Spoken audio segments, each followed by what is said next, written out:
साई रहम नजर करना, बच्चों का पालन करना. ఒకసారి బాబా తమకు కడుపు నొప్పిగా ఉన్నదని చెప్పి ఒక గుడ్డ పొట్టకు చుట్టుకొని భక్తుల్ని కొసలు పట్టుకొని ఇంకా ఇంకా గట్టిగా లాగండి అన్నారు. వారు అలాగే గట్టిగా లాగిన తర్వాత ఇప్పుడు నా బాధ తగ్గింది అన్నారు.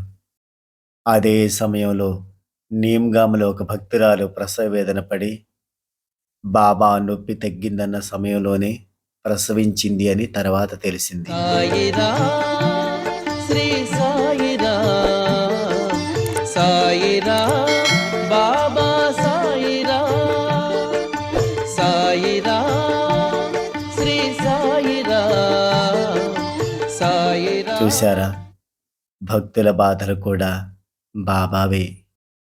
कौन कहता है साई आते नहीं बाबा आते नहीं, आप राधा की तरह बुलाते नहीं, क्यों बुलाते नहीं.